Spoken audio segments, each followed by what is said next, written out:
Hi, I'm Sam Carpenter. I'm a certified athletic trainer and one of the coaches and program coordinators at Flagstaff Sports Institute. I'm also a certified sports metrics specialist, and sports metrics is really the basis of how we build our programs. It's an evidence-based neuromuscular training program that has been shown to prevent lower extremity injuries. So Flagstaff Sports Institute is a nonprofit organization that specializes in injury prevention and sports performance. Our mission statement says that sports performance and injury prevention are two sides of the same coin. So they go hand in hand, and that really encapsulates our purpose as we serve the Flagstaff community. FSI focuses on these two main goals by using elements of fitness like plyometrics, speed, agility, strength training, and flexibility, which is how we build our IPEP sessions. So IPEP stands for Injury Prevention and Performance Enhancement Program, which, as you can tell, is what we're all about. Our IPEP sessions are 6 weeks of neuromuscular training, which aims to decrease the risk of lower extremity injuries like ACL tears, while also improving athletic potential. Our athletes are usually between the ages of 10 and 18, and we encourage them to participate in these programs as the neuromuscular training can be directly transferable to their sport in terms of performance and injury prevention. The reason that we like to work with athletes between 10 and 18 years old is because we want to encourage proper form at a younger age. Neuromuscular adaptations are when the brain can better recruit muscle fibers, which allows for more coordinated and safe movements, thus preventing injuries that come with improper form. First thing we need to know about is the ACL. So you probably have heard at least once about somebody tearing their ACL. So what does that mean? So the ACL is the anterior cruciate ligament, and it's a ligament inside of the knee. So this is a pretty bad knee injury if somebody has a completely torn ACL. So this is this ligament that runs across, and it prevents anterior translation of the tibia. So this large bone on the bottom here is your tibia, and then here's your ACL.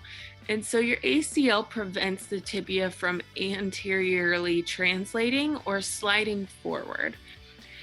And ACL injuries are pretty common. So in college female athletes, 1 in 10 of those female college athletes will tear their ACL, and 1 in 100 female high school athletes will tear their ACL or sustain a serious knee ligament injury. So most of these are going to be at least season ending, if not career ending, depending on the injury.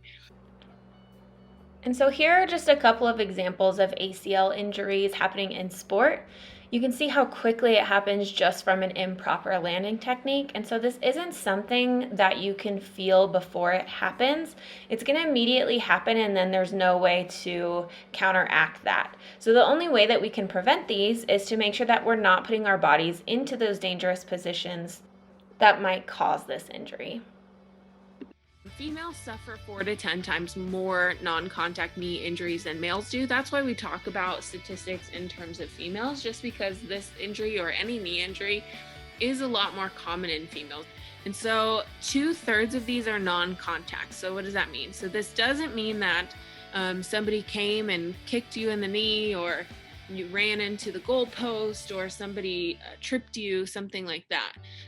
2/3 of these are actually non-contact. So if you remember in that video, it's just them landing from their dunk, or going to kick a ball, or just trying to turn, or running. Those are all non-contact. So that means that it's all within their body. This wasn't caused by somebody else. A lot of these are going to happen in the valgus position. So valgus means that the joint is on the inside of the limb. So if you're standing with wide legs and you touch your knees together, that's going to be a valgus position. This also can happen with a sudden deceleration. So if our quad is stronger than our hamstring and we try to suddenly decelerate. So think about, we're in a sprint and then someone comes at you and you just jump to a stop.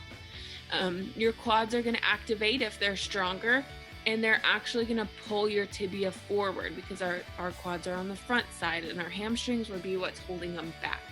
So if our quads are stronger, we can kind of tear our ACL just with our own muscles.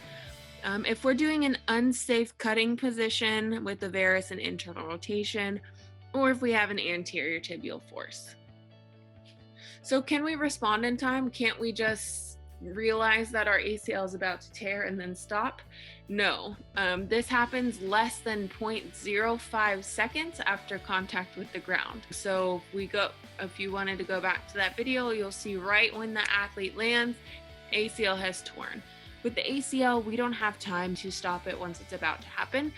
So we need to prevent it. We need to stop this from happening to begin with. So we need to not allow our bodies to go into those at-risk positions, and we can decrease any preventable risk factors. So here are some risk factors. So any of the risk factors here that are underlined are things that are preventable or able to be modified. So these are things that we can focus on today. And then also during our IPEP sessions at Flagstaff Sports Institute, these are things that we actually look to correct.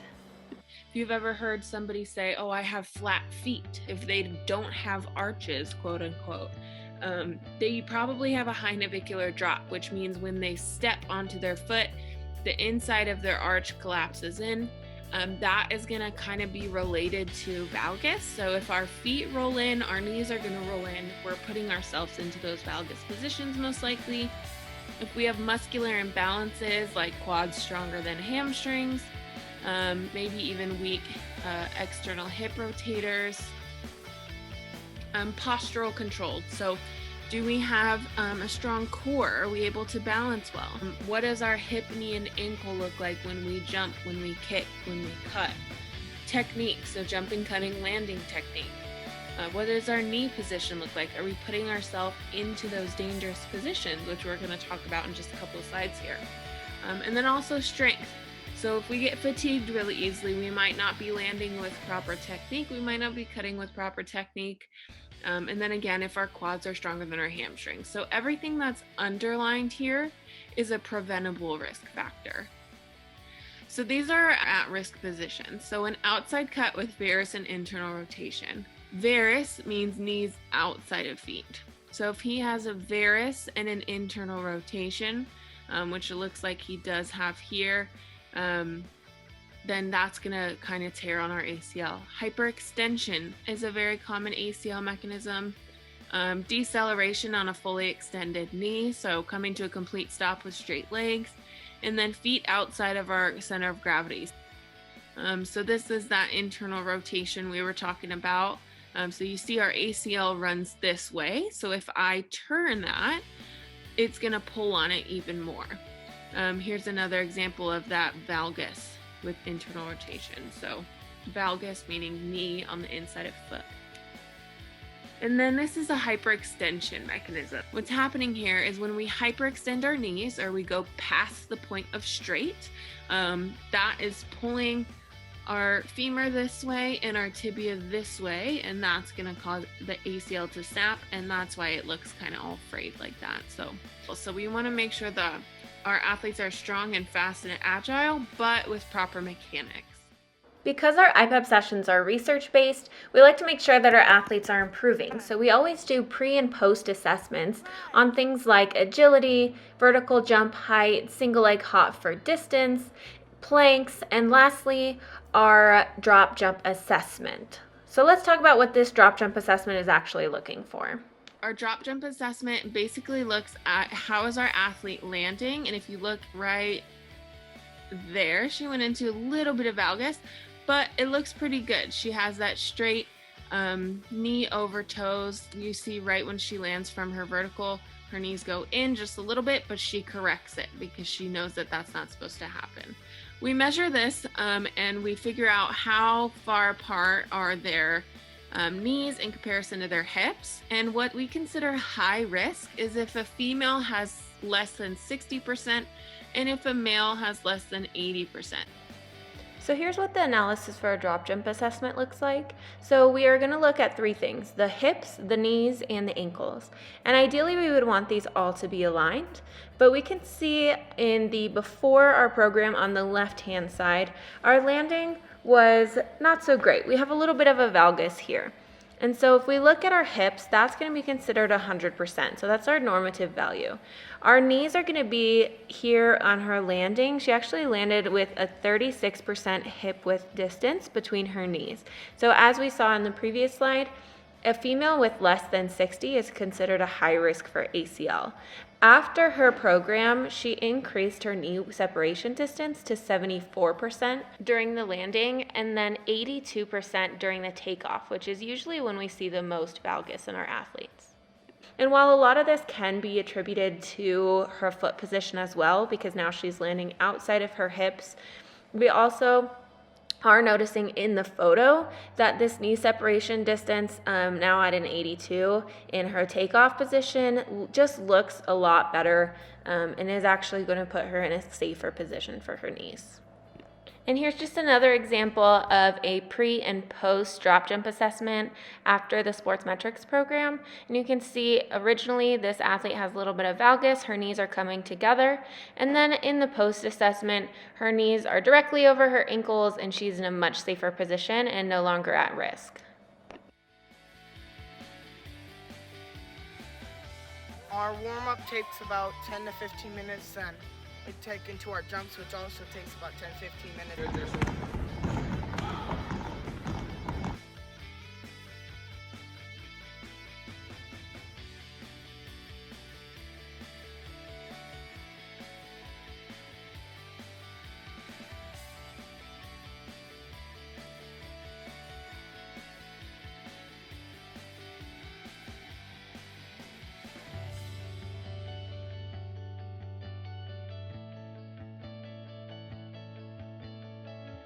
Yes, because my coaches come up and ask me what have I been doing, because I've been improving a lot on my running and agility and just overall performance.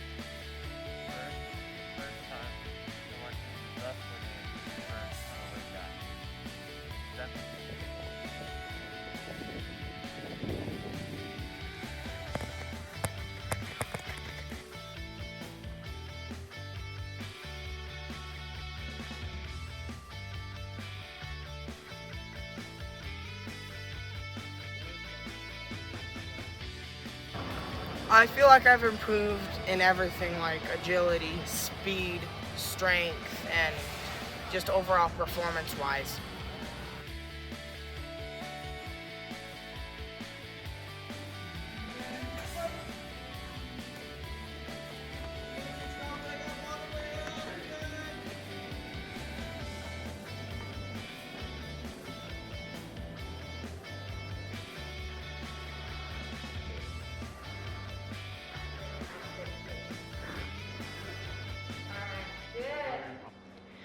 So here is an explanation of what dynamic valgus looks like, and this is usually what we see in our athletes.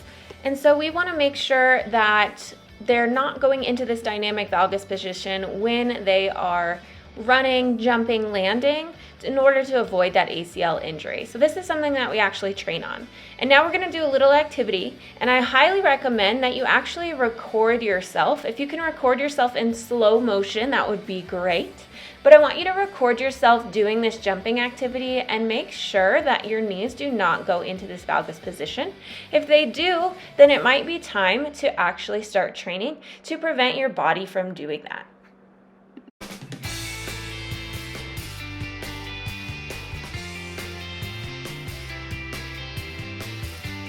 Hi guys, I'm Joy with the Flagstaff Sports Institute, and today we're going to go over a proper squat jump. So first things first, you're going to get down to your squat position, hips push back, knees bent, all the way down to 90 degrees. And from here you're going to explode up into the air and land all the way back down, just like this. So the first thing you want to make sure is you never land on a straight leg. So when you're landing on a straight leg like this, that puts all of our pressure on our knees and our ankles, instead of absorbing it down and crunching all the way back down. So second thing is we want to make sure that our feet are rolling from the balls of our foot all the way down to our heel. So that is going to be a soft landing. So when we're doing this, it's going to sound nice and quiet, but instead, if you go like that, it's going to make a loud banging sound. So make sure you avoid that and landing nice and softly down. Give it a try. Alright, so we're going to do a squat jump today, so make sure that you have more than enough space to kind of move around in. So what I want you to do is I want you to do this for about 20 seconds, and if you're going to record yourself, make sure you can see your knees, so we can see if your knees are moving in that valgus position. So you're going to go as low as you can, try to touch the back of your calves here, and then I want you to jump up and come down. make sure we're that nice soft landing like Jory mentioned. We're gonna go in 3, 2, 1.